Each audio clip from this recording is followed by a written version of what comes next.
Tenth class आपका एक नया चैप्टर मैं आज लेकर के आया हूँ। वेरी फर्स्ट चैप्टर है जिसका नाम है यूक्लिड्स डिवीज़न लेमा या फिर Euclid's division algorithm. Yes, Euclid's division lemma या फिर यूक्लिड्स डिवीज़न एल्गोरिदम। एल्गोरिदम यानी कि किसी चीज़ को लिखने का सिस्टम्स। यस, किसी चीज़ को लिखने का सिस्टम कह सकते हैं, series of well defined step. Yes, मैं इसको लिख के बता दूँ आपको। एल्गोरिदम यानी कि series of well defined step। Yes, ये दोनों सेम नहीं कहूँगा लेकिन लगभग सेम है। दोनों सेम नहीं हैं लेकिन लगभग सेम है। अभी मैं आपको बुक के अकॉर्डिंग भी दिखाने वाला हूँ कि क्या इसका अंदर इन्होंने बताया गया है। ये एक series of well defined sets है और वो लेमा यानी कि जो पहले से स्टेटमेंट प्रूफ हो चुकी हैं उनके आधार पर किसी स्टेटमेंट को प्रूफ करना, वो आपका लेमा मेथड है। यस, अभी हम लोग इसके बारे में और अच्छे से पढ़ेंगे, समझ भी करेंगे, लेकिन फिलहाल आप इसका बहुत अच्छे से बेसिक समझ लीजिए। यूक्लिड जो है आपका एक व्यक्ति का नाम है या फिर इस चैप्टर का थ्योरी का, और डिवीज़न यानी कि डिवाइड का प्रोसेस। डिवाइड का प्रोसेस जो हम लोग प्रोसेस अप्लाई करते हैं उसके ऊपर ये बताया गया है। जिस किसी डिवाइड के प्रोसेस को किस तरह से समझाया जाए, किस तरह से बताया जाए, ये उसके ऊपर डिपेंड करता है।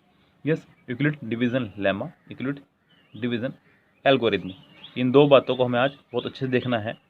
क्या हमें समझना है और क्या हमें इसमें बुक में बताया गया है वो भी देखते चलें, लेकिन उससे पहले मैं आपको बुक के अंदर दी गई कुछ थ्योरीज को क्लियर करना चाहूँगा। ये आपके एक साइंटिस्ट हैं, बहुत बड़े साइंटिस्ट, जिन्होंने इस थ्योरी को सबसे पहले सामने लाए, जिनका नाम है मोहम्मद इब्न मूसा अल ख्वाज़िमी। यस, थोड़ा सा टिपिकल नेम है, हालांकि आपका इससे कोई लेना देना नहीं है, लेकिन फिर भी जिस चैप्टर को आप पढ़ने जा रहे हैं आपका उससे रिलेटेड कोई भी प्रश्न हो आपको क्लियर होना चाहिए। यस, तभी आप उसको अच्छे से समझ पाएंगे। बेसिक्स आपके पास होंगे मजबूत तो आपका मकान बहुत अच्छा खड़ा हो सकता है। कह रहा है कि an algorithm is a series of well defined steps which gives a procedures for solving a types of problem.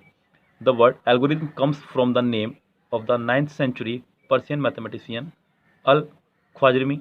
In fact, even the word algebra is derived from a book. सबसे पहले अलजेब्रा वर्ड जो आया वो भी इन्हीं की book से आया था। इनकी बुक का टाइटल जो नेम था वो था ही रोट कॉल्ड हिसाब अल जब्र वल मकुबला। बड़ा टिपिकल से नेम है, मेरे को भी पढ़ने में थोड़ी दिक्कत हो रही है, आप मेरी पढ़ने सिस्टम पर यहाँ ध्यान दें। तो दो वर्ड यहाँ से सामने है हमारे सामने। वो था पहला हिसाब, इन्होंने कहा, जो आप लोग नॉर्मली बोल देते ना कि आज चलो हिसाब किताब पढ़ लेते हैं, तो ये हिसाब यहीं से आया था। और उसके बाद में आपका ये अलजेब्रा वर्ड भी इनका इसी बुक के टाइटल से आया, अल जब्र। अल जब्र a lemma is a proven statement used for proving another statement. Lemma एक प्रूवन स्टेटमेंट के आधार पर किसी अन्य स्टेटमेंट को प्रूफ करने को बोल देते हैं। Euclid's division algorithm is a techniques to compute the highest common factor of two given positive integers. दो पॉजिटिव इंटीजर्स का आपको एचएफ निकालने के तरीके को बोल देते हैं आपका Euclid's division algorithm. Euclid's division algorithm.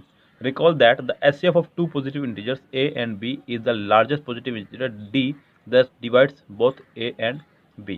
जो HCF होगा वो नंबर होगा बड़े से बड़ा जो इन दोनों नंबर को डिवाइड कर दे, यानी कि HCF वह नंबर होता है, चाहे मान लीजिए आप 5 और 10 का HCF निकाल रहे हैं, या फिर आप 5 और 10 नहीं, आप ले लीजिए यहाँ पे 6 और 10 ले लीजिए। 6 और 10 का अगर HCF हमें निकालना तो वो HCF हमारा आएगा 2। ये 2 एक ऐसा नंबर है जो 6 को भी डिवाइड कर दे और 3 को भी डिवाइड कर दे। ऐसे नंबर को बोलते हैं आपको यूक्लिड्स डिवीजन एल्गोरिथम का HCF निकालना। तो HCF हम लोग 3 तरह से निकालते हैं, जो हमने सीखा अब तक बचपन में। HCF निकालने का तरीका, HCF को डिफाइन करने के 3 मेथड हैं। HCF यानी कि हाईएस्ट कॉमन फैक्टर।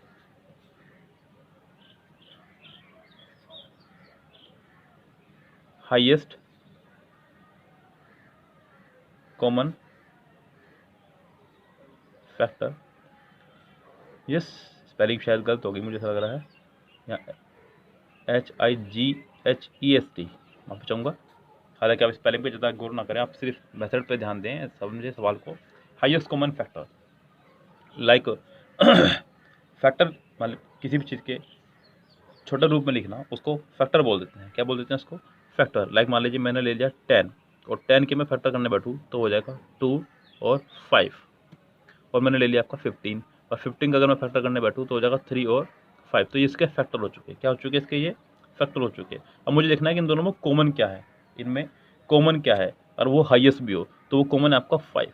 क्या है वो कॉमन आपका? 5। तो ये आपका HCF हुआ इसका 5। HCF को फाइंड करने के 3 तरीके हैं। यस, पहला तरीका है आपका जो HCF को फाइंड करने का तरीका है वो है आपका long division method. Long division method. दूसरा जो तरीका है वो है आपका फैक्टराइजेशन, जो हमने ये करा, इसे फैक्टराइजेशन बोल देते हैं, फैक्टराइजेशन मेथड। और तीसरा तरीका आपका डिफरेंस मेथड। इसको आप पढ़ेंगे अभी आने वाले समय पे। फिलहाल हम लोग बात करेंगे इसके ऊपर, लॉन्ग डिवीजन मेथड की हम लोग बात करेंगे फिलहाल, कि किस तरह से आपको सम्स को सॉल्व करना है और क्या यहाँ से एक प्रोसेस बन के निकलेगा आपके सामने, आपको ये भी क्लियर हो जाएगा। मैं इस वीडियो में आपका बेसिक थोड़ा सा मजबूत कर दूँ, उसके बाद मैं एक्सरसाइज पे चल पड़ूंगा आपके साथ में। लाइक मान लीजिए उसने आपको कोई नंबर दिया 20।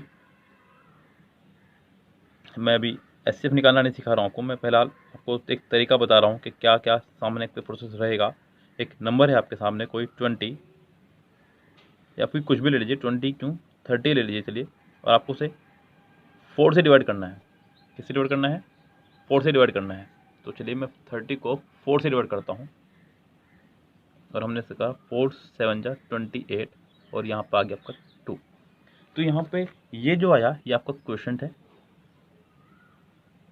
ये आपका रिमाइंडर कहलाएगा। क्या कहलाएगा? रिमाइंडर। ये आपका डिवीज़र है या डिवाइज़र, तो भी आपको प्रोनाउंशिएट करते हैं। और ये आपका डिविडेंट है। क्या है आपका? डिविडेंट या डिवाइडेंट। यस। तो जब हम लोग बचपन में इसको सही करके लिखते थे तो क्या लिखते थे? 7 होल 2/4 या फिर 2 होल 7/4।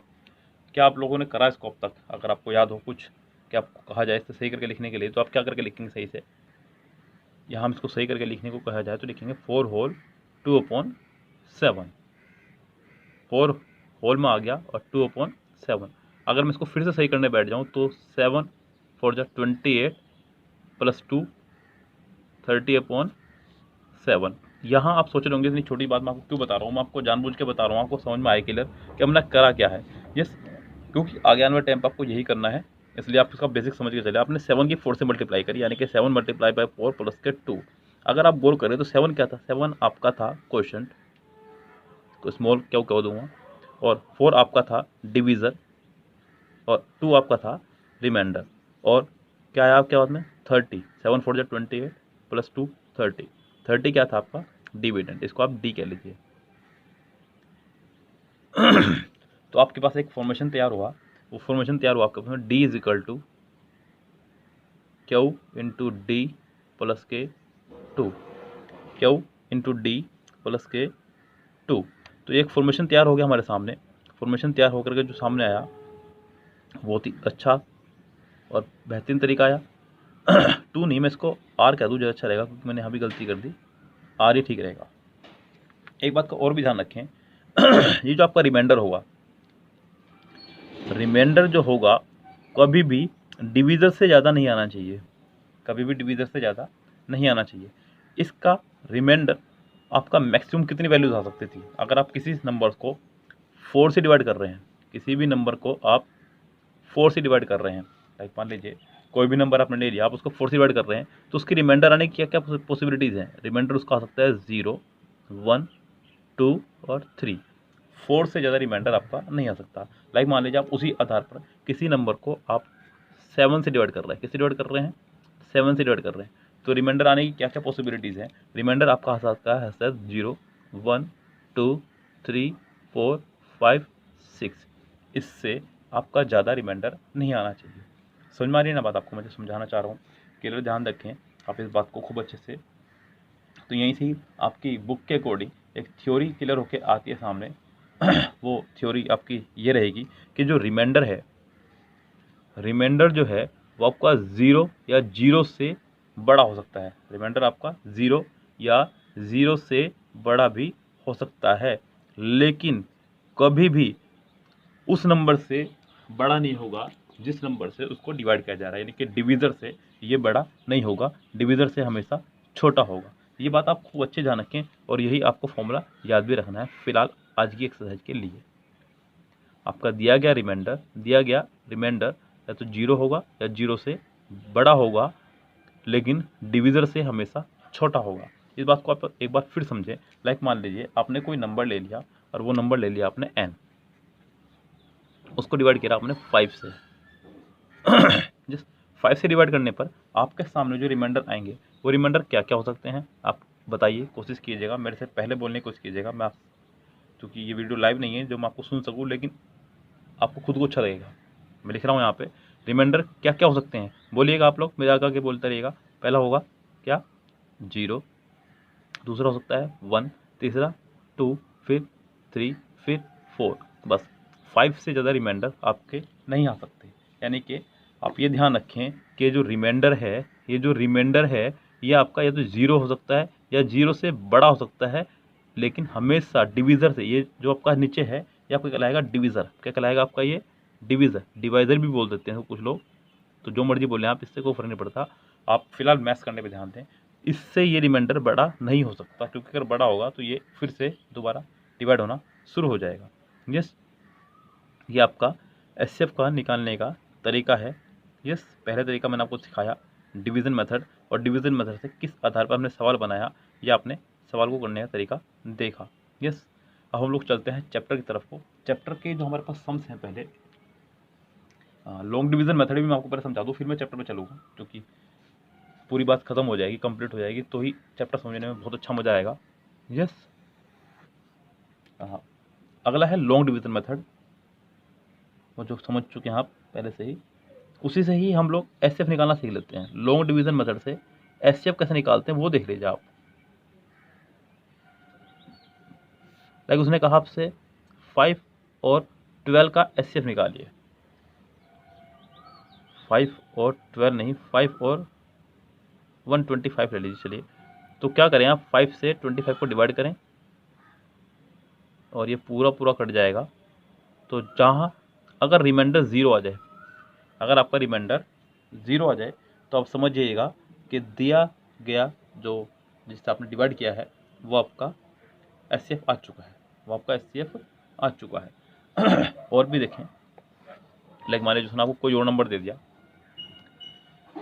उसने आपको दे दिया है 24 एंड 78।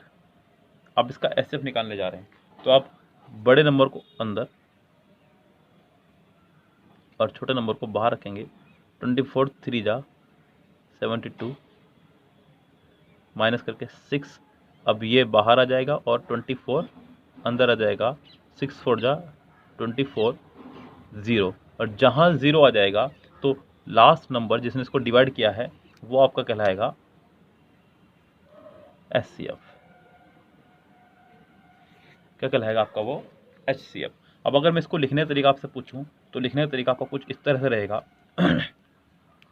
यहाँ इसको लिखना पड़े तो लिखेंगे 24 इंटू 3, जो आपने पहले किया था, अभी थोड़ी देर पहले भी क्या करा था हमने, थोड़ी देर पहले हमने करा था quotient into divisor plus remainder. अगर मैं इसको लिखने का तरीका पूछूं तो क्या रहेगा आपका 6 इंटू 4 प्लस 0। यस, तो ये आपका लॉन्ग डिवीज़न मेथड से एचसीएफ निकालने का तरीका है। इसी बेस्ड पर आपका पहली एक्सरसाइज है पूरी की पूरी।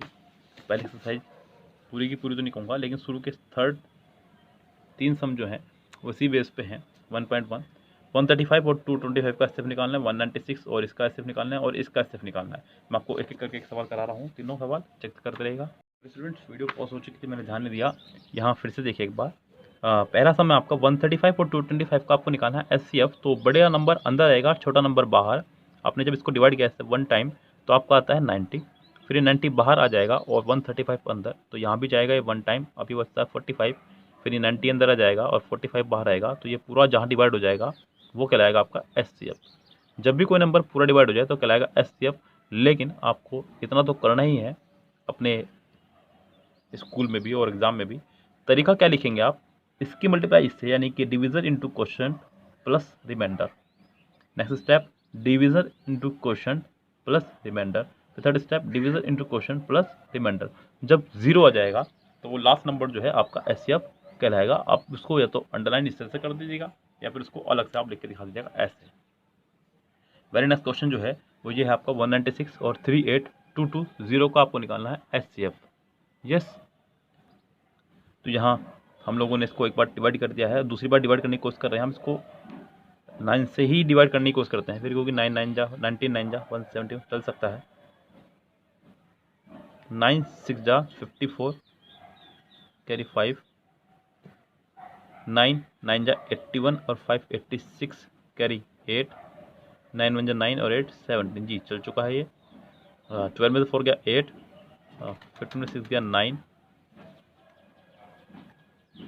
बस ज़ीरो आप नीचे उतार लीजिए यहाँ से, और यहाँ से ये शायद पूरे 5 टाइम चल जाए। 5 6 जा 30 कैरी 3, 5 9 जा 45 और 3 48 कैरी 5, 5 1 जा 5 और सॉरी 4, 5 1 जा 5 और 4 9। तो यहाँ ये पूरा पहले ही स्टेप में डिवाइड हो चुका है इससे। तो यहाँ पे इसका एचसीएफ भी 96 ही आ जाएगा 196। लेकिन आपको लिखेंगे कैसे 38220 equal 196 multiply by 195 plus 0। Yes, और एचसीएफ यहाँ आप लिख देंगे इसका 196 ही। जो थर्ड सम है आपके बुक में उसे आप खुद से करेंगे, इस वाले को खुद करके। यस, मेरे जो भी स्टूडेंट हैं 10th क्लास के जो मेरे ग्रुप में पढ़ रहे हैं, और वो स्टूडेंट भी जो यूट्यूब के माध्यम से पढ़ रहे हैं, मुझे इसको सोल्व करके आप कमेंट बॉक्स में ही डाल दें सम्स को। 867 और 225 का आपको निकालना है एचसीएफ, और कमेंट बॉक्स में आप इसका जवाब दें कि आपका आंसर क्या आया है। Yes, so goodbye, see tomorrow, शब खैर, गुड नाइट।